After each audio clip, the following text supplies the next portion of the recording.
The ground shuddered with a distant rumble.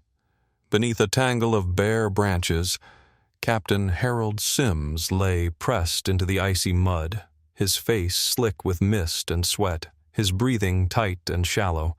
At 32, he'd endured 2 long campaigns, yet nothing had ever prepared him for this kind of bitter cold, or for a silence that felt so alive. Up ahead, 6 Shermans crouched in a crescent across the wooded ridge, their hulls hidden beneath frost, branches, and netting. The steel still held traces of warmth from last night's engines, bleeding faint heat into the frozen air. Beyond the trees, past a narrow stream, stretched open farmland, a churned, snow-caked field rolling toward the valley road. That road was moving now, slowly, purposefully. Through his binoculars, Sims spotted the shapes breaking through the haze. Panthers, sleek and ominous, advancing with mechanical grace. Their engines rumbled deep and low, a thunderous growl that seemed to vibrate beneath the snow. He counted 14. Every one of them looked unstoppable. Blackened armor, long barrels, hatches sealed tight. His gloved hands quivered slightly against the lenses. It wasn't fear, not exactly. More like disbelief sharpened into anticipation. The trap was holding. They'd taken the bait, just as he'd hoped, drawn in by the strangest message he'd ever dared to send. Back at Battalion HQ, the radios stayed silent, still chained to the official doctrine. But Sims had ignored it, bent the rules until they snapped. No artillery, no reconnaissance. Only 6 tanks and a transmission so absurd that his crew had laughed out loud when he'd sent it. Now the Panthers' metallic roar grew louder, echoing off the ridge, clashing against the frozen trunks, merging with the groan of trees bending in the wind. Snow drifted lazily through the branches, catching the faint glow of a hidden moon. Inside each Sherman, loaders held their breath. Gunners fixed their sights. Engines stayed cold. Not a word was spoken. Sims crawled back to his tank, boots cracking ice underfoot, fingers numb and stiff. Inside, the air reeked of oil, metal, and damp canvas. His men watched him closely. None questioned the plan. They all knew it was madness. And they stayed anyway. That said enough. He pulled the headset over his ears, the padded cups slick with moisture. A faint hiss of static whispered through. No orders yet. Not until the final signal. Switching to short range, he murmured into the intercom, "Stand by." Then the radio flared. A burst of static, a coded spark. One word cut through, quiet as breath on snow. "Soup." Sims leaned closer. His lips were dry. That word meant nothing to anyone else. And everything to him. He pressed the transmit key, pausing for just an instant longer than he should have. But hesitation was a luxury he no longer had. The Panthers were inside the kill zone. He pushed the button. "Execute!" And in the next heartbeat, the forest erupted into fire and motion. The Hürtgen Forest had turned into a cemetery of metal. Trees rose like bayonets through the mist, their bark shattered and roots charred. Inside that tangle, visibility dropped to only a few meters, radio waves bounced unpredictably, and armored vehicles vanished as if the woods swallowed them whole. By November of 1944, the 707th Tank Battalion lay in tatters. Of the 54 Shermans sent into the sector, scarcely 20 still functioned. Sims' Bravo Company had 6 left. The remainder were burnt-out hulks strewn among foxholes, shell craters, and waterlogged roads. German armor advanced with cold, calculated cruelty. Panthers, heavier, longer-ranged, and better armored, waited at the forest breaks like wolves at narrow passes. They did not pursue. They baited. They let American Shermans push into exposed ground, then shredded them with 75mm high-velocity fire from 1,000 yards out. Sims had seen that playbook before. 2 weeks earlier, south of Gurmeter, 3 Shermans had simply disappeared into smoke in under half a minute. No warning, only flashes through the fog and men screaming over headsets before the channel went dead. But the tanks were only part of the danger. Radio chatter had become a death sentence. German signals intelligence, hardened on the Eastern Front, had become adept at cracking American brevity codes. Even encrypted traffic, once trusted, was being triangulated and turned into a weapon. A message calling for artillery could bring a counter-barrage down on friendly positions before Allied shells even impacted. Division HQ tightened the screws. Radio procedures were reforged, phrasebooks were rewritten. Company commanders now carried laminated code sheets like small books. Sims obeyed them for a week. Then came the Klein-Howe directive. His battalion was ordered to seize a junction just west of the village. Simple on paper, suicidal in execution. Intelligence claimed German armor was retreating. The roads told another tale. Civilian tracks led into the woods. Fresh mud prints not yet frozen. Scouts had gone missing. Sergeant Mallory, one of Sims' NCOs, swore he'd seen tank tracks peeling off the mapped grid. Sims requested aerial reconnaissance over the forest trails. Denied. He asked for mortar observers on standby. Denied again. Headquarters insisted the enemy was regrouping. Sims thought they were maneuvering to flank. But without authority to act, proof meant nothing. Permission never arrived. So he skirted doctrine. He rerouted patrol patterns. He deliberately went off the grid for 4 hours to measure signal lag. And then he did the unthinkable. He resolved not merely to evade enemy listeners, but to manipulate them. If they were eavesdropping, he decided, they would hear precisely what he wanted, not truth, not silence, but chaos. The decisive moment came in a drafty tent lit by a single lantern, wind tearing at the canvas and snow creeping in. Surrounded by exhausted men and smeared maps, Sims traced a grid square with a stub of pencil and murmured, "They expect sense. Let's give them nonsense." The scheme wasn't in any manual. The point he chose had no real tactical value. Yet if the Germans believed the deception and shifted forces accordingly, the Shermans would finally get to shoot first. He did not presume to survive it. He did not expect headquarters to bless it. But one thing he was certain of. Predictable troops were the first to die. The breakthrough didn't arrive with any grand tactic or burst of brilliance. It came from exhaustion. 3 sleepless nights, the same cold stew reheated in battered mess tins, the same scratchy updates trickling in from command. The men were cracking dry jokes just to stay upright. A young radio man, Private Halperin, mumbled through clenched teeth, "Might as well speak in riddles. They already know everything we say." A few tired chuckles followed. Just noise to break the tension. But Sims halted mid-step, his thoughts snagged on one word, riddles.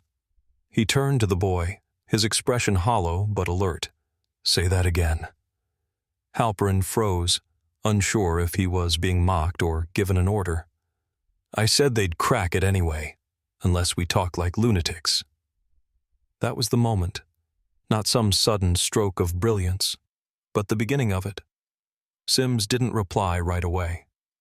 For a long beat, he stood silent as wind pushed through the tent flaps, bringing the sting of snow and diesel fumes. The others assumed his mind had wandered off. Then, without a word, he grabbed a notepad and began writing. By morning, just before first light, his crew watched in puzzlement as he tapped out a message to Battalion HQ, one that made absolutely no sense. 4 starlings refuse soup. Repeat. Soup refusal. Grid square H3. No formal prefix, no authentication. Just absurdity pushed raw through an open frequency. The message hissed into the darkness and disappeared into static. The operator stared at him, stunned.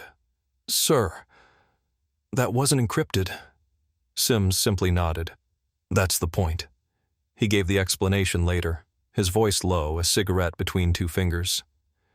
The Germans monitored every known frequency, logging and translating every word, passing them along to front-line units. If a message sounded cryptic but wasn't encoded, they'd still flag it. The stranger it sounded, the more they'd obsess over it. He wanted them to take the bait. Map point H3 was nothing, just a frozen stretch of farm track on the forest's southern edge. No cover, no high ground, no tactical advantage. And that was exactly why he'd chosen it. If German intelligence thought it was code, a veiled order for resupply, a disguised call for repositioning, they'd respond. Maybe send armor, maybe investigate. Either way, he'd be drawing them in with a fake, giving the system empty calories and daring it to chew. There was a hitch. All outbound transmissions were monitored by division. If anyone caught him transmitting nonsense over command channels, it could mean punishment, dereliction of duty at best, full court-martial at worst. Sims didn't care. He waited nearly 2 hours for a reprimand. Nothing came. Maybe HQ dismissed it as background noise, or maybe they simply hadn't noticed. Either way, it no longer mattered. The lure had been cast. He called his section leaders to the tank line. Frost clung to every barrel. White clouds rose from their mouths as they gathered.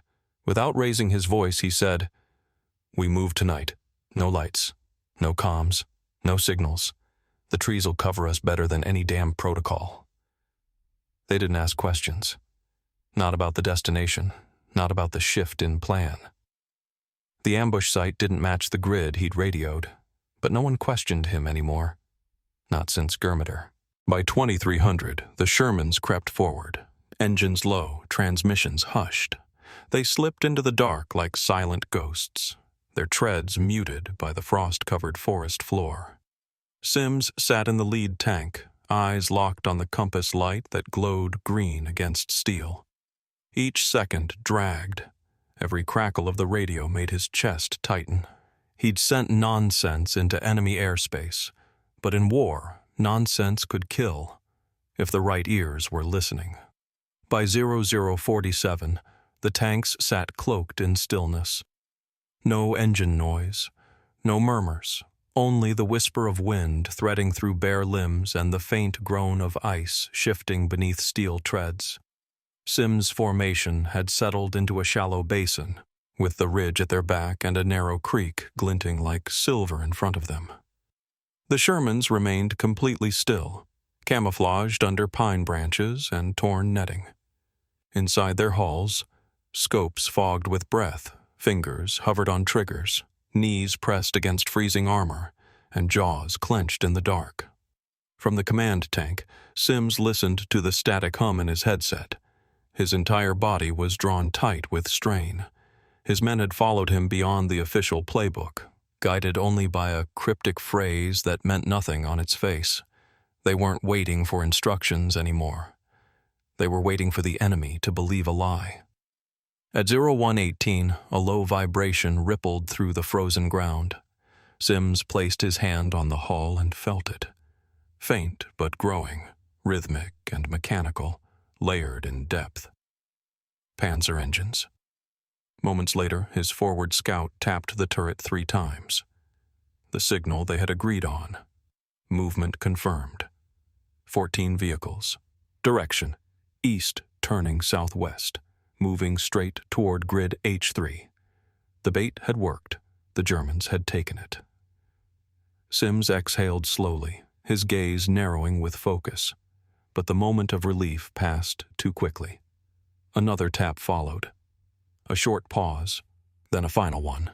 14 tanks, but only 8 continued south. 6 had halted. He raised his binoculars and scanned the tree line. Shapes lingered just at the edge. Too solid to be branches, guns pointing steady. The Panthers had divided, half pushed toward the false target. The rest remained behind, watching, waiting, suspicious. Sims clenched his jaw. The enemy hadn't swallowed the ruse whole. They were circling it, sniffing at it, testing the edges of the trap. Time dragged forward. Then, at 0313, one of the stationary tanks began to pivot.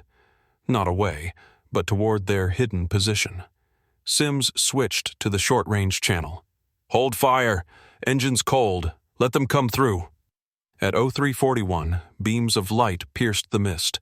The first Panther pushed out of the trees like a phantom of steel, its black hull coated in frost, turrets sweeping side to side. Behind it, 5 more crawled forward, their treads clanking like chains dragged over armor plate. There was no rush. They were methodical, combing the approaches they'd been briefed to watch. Sims tracked one as it moved within 200 yards of their position. Exposed broadside, no infantry screen, the perfect target. He whispered into the mic, "Target number 3, gunner, ready AP." The loader replied, voice flat and steady, "Loaded. Fire!" The Sherman jolted as the cannon fired. The round smashed into the Panther's flank just under the turret ring. The hit wasn't dramatic, just a flash, a muffled blast, and a column of smoke. The Panther didn't detonate. It jerked, then stopped cold, steam hissing up from its engine deck. That was the signal. In an instant, 5 Shermans opened fire. Trees exploded. Earth launched skyward. Light cut across the forest like bolts of lightning ripping from the ground. The German reaction was immediate. Searchlights blinked on, beams swinging violently. Turrets began to rotate, but the ambush line was already adjusting. Sims ordered 3 Shermans to the left creek bank. The others rotated 40 degrees, preparing their second volleys. One Panther tried to retreat. It didn't make it. A shell punched through its engine compartment. Fire erupted from the rear, black smoke billowing like a shredded banner into the sky. Moments before, the forest had been silent. Now it roared, and still, only 5 minutes had gone by. The initial strikes threw the German formation into disarray. Not full-blown chaos, at least not yet, but hesitation. And on a battlefield, hesitation was a fault line waiting to crack open. From his position on the ridge, Sims watched it play out. Panthers pausing mid-turn, commanders ducking into their hatches, gunners uncertain where to direct fire first. The Shermans had no such hesitation. They hit again. Another Panther took a direct shot just as it started rotating. The shell punched into its right side, ripped through the ammo racks, and blasted the hatch free in a burst of fire. Thick smoke coiled upward in black ribbons. Return fire began, uneven at first, then more focused. One shell screamed past Sims' tank and erupted in mud 20 yards behind. Another slammed into a Sherman's front plate with a brutal crack. The vehicle rocked, and within seconds, its crew bailed out before flames swallowed the inside. Sims didn't even flinch. His voice stayed low in the headset. "Reposition. Left flank, push down the creek, set up crossfire." The Shermans responded like unleashed animals, pivoting, lurching, realigning their guns. Mud clawed at their treads as they crawled toward the frozen creek bed, using its slope for cover. Back on the ridge, the remaining tanks adjusted their aim. Their cannons roared again. Shells tore through trunks, shredded bark, and glanced off frosted armor with sharp sparks. Then came an opening. One Panther broke right, likely assuming the Shermans were trapped in place. Instead, it drove straight into a waiting kill zone. Sergeant Mallory's Sherman fired. The shell struck the lower hull, locking up the track. The Panther twisted and stalled. Seconds later, it erupted, fire punching out through the turret ring in a violent flare. Sims noted the count silently. 3 Panthers down, 1 Sherman lost. That left 5 against 11, but momentum was shifting. The terrain gave them the edge. Near the creek, the road narrowed, hemmed in by old stone walls and broken timbers. The German tanks couldn't fan out. They formed a bottleneck, lined up like targets on a rail. Sims issued the next command without pause. "Gunline 2, suppress front armor. 1-3, swing to rear targets." The Shermans moved in practiced unison. These weren't wild shots. Their gunners aimed low, targeting tracks and drive wheels first. Crippled tanks couldn't turn or retreat. They became obstacles to those behind them. Now the Panthers were boxed in. The few that attempted to reverse slipped in the mud or rammed into each other. A fourth enemy tank burst into flames. Another began venting black smoke. No visible impact, just fire, screams, and a hatch flung open mid-rotation. Still, the German fire intensified. One Sherman jolted violently as a round tore through its side armor. No detonation, just a clean hole. But it was enough. The tank shuddered, halted, and went still. 5 against 9. Sims peered through the gunner's scope, his breath fogging the glass. Across the field, another Panther elevated its barrel, lining up directly on his tank. He keyed the mic. "Shift fire. I'll handle that one." The Sherman's first shot missed. The second clipped the upper edge of the hull, scraping off with a screech. Then came the third. It struck center mass. The Panther's turret recoiled hard, nearly lifting off the ring. No one made it out alive. Inside Sims's tank, no one shouted. No one celebrated. They simply reloaded. There wasn't time to count kills, only targets. And there were fewer of them with every passing minute. But the Germans weren't pulling back. Not yet. They were adapting. Sims could feel the change. The gaps between salvos narrowed. Enemy aim grew sharper. That meant someone new had taken charge. And when someone seizes control, they usually know how to strike back. At 0419, the Panthers stopped holding back. The final 9 surged ahead in a tight wedge, engines roaring, exhaust pouring black into the gray-blue of early dawn. Their steel frames glistened with frost, tracks biting into the road like gnashing iron jaws. Sims spotted the shift instantly. No more hesitation. This was the charge. He slammed his fist twice against the turret wall. "All guns forward! Hit the lead elements! Stop them before they reach our line!"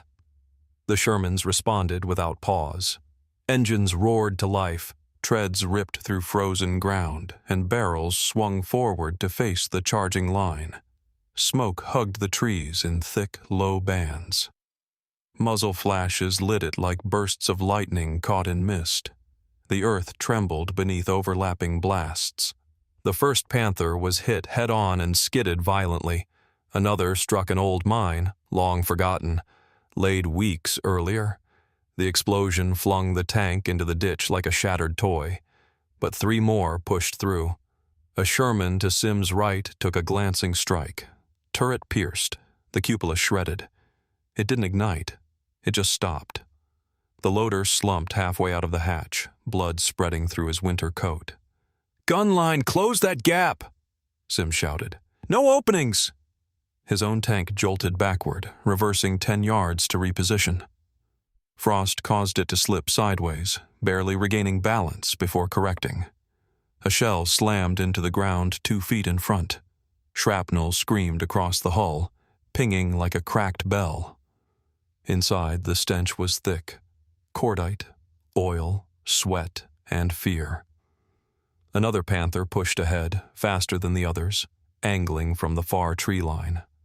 Mallory's Sherman moved to cut it off. Gun fixed. Engine roaring. They fired at once. Mallory's shell hit first. Square, into the drive gear. The Panther lost control and rammed into a tree. Its turret spun erratically before freezing mid-rotation. Mallory never got a follow-up. The return shot tore through his Sherman's flank and erupted inside.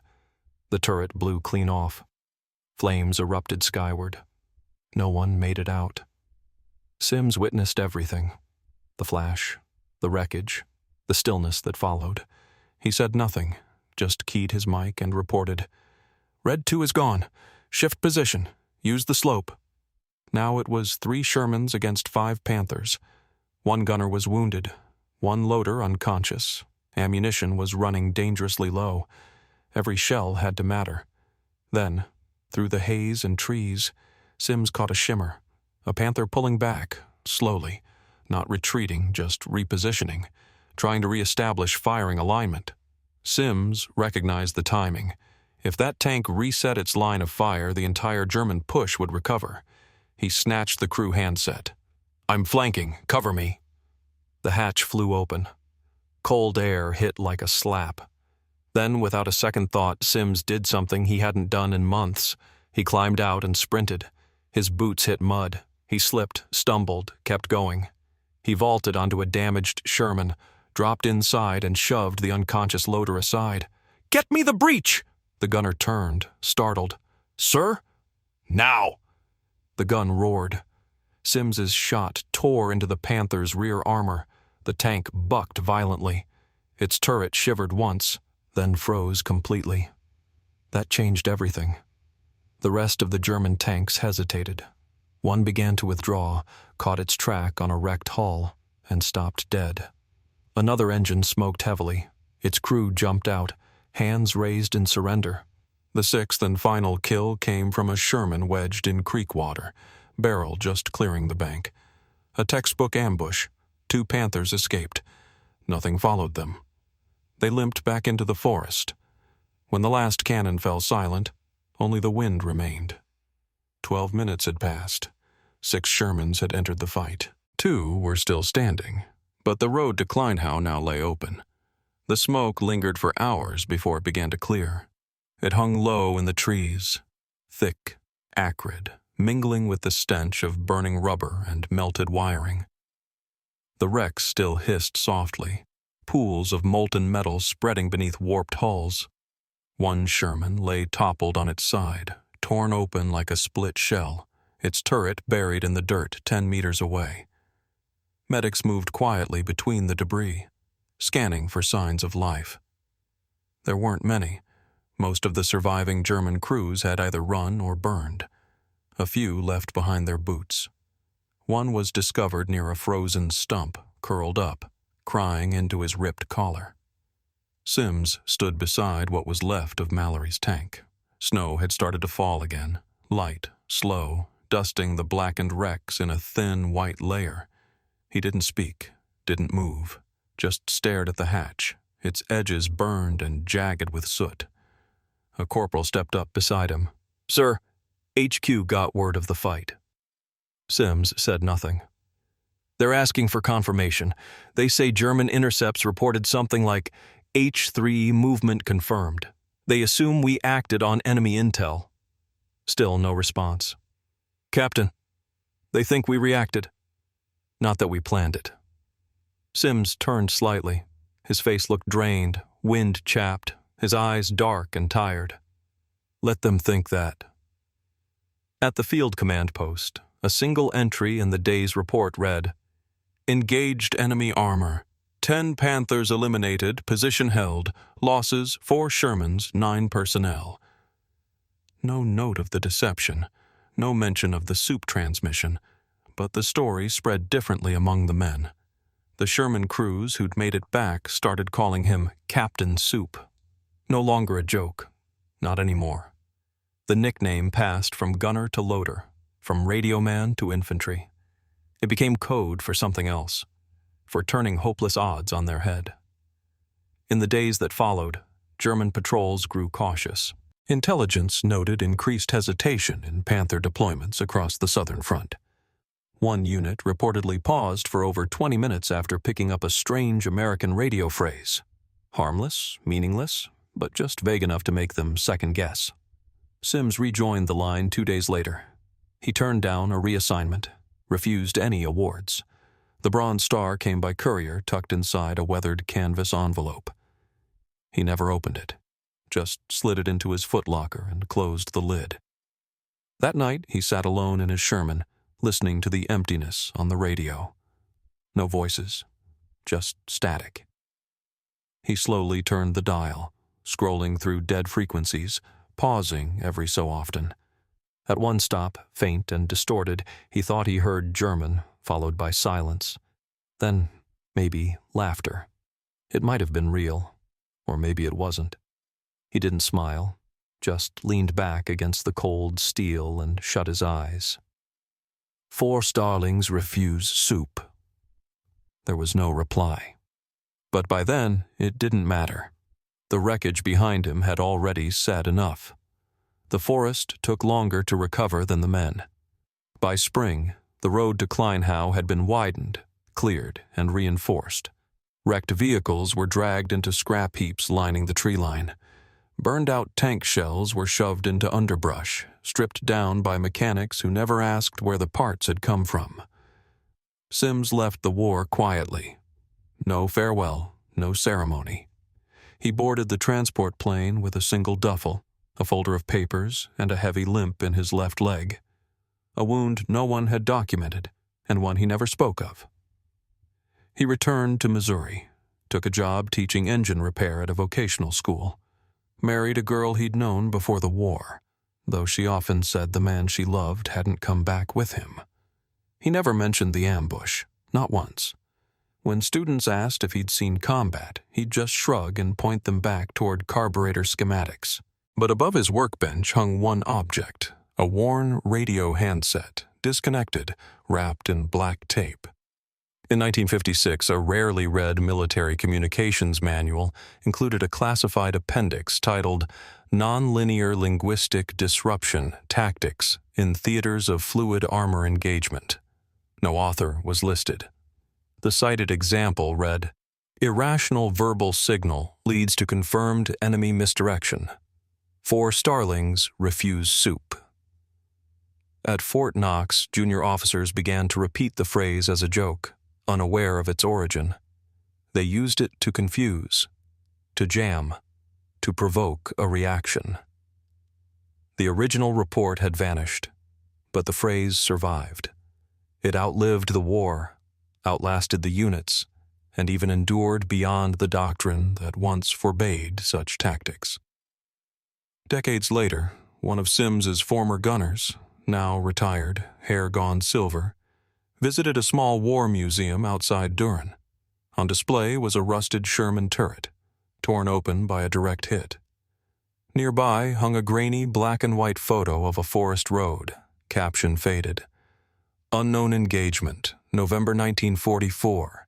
U.S. tanks ambush German armor. Victory against superior force. There was no mention of soup, no names listed, just the image. But those who had lived it didn't need a plaque to remember. One of Sims's unsent letters was discovered after his death, a single sheet, handwritten, folded between old technical manuals in his garage. They believed it was an error. That's why it worked. War doesn't fall apart because of broken rules.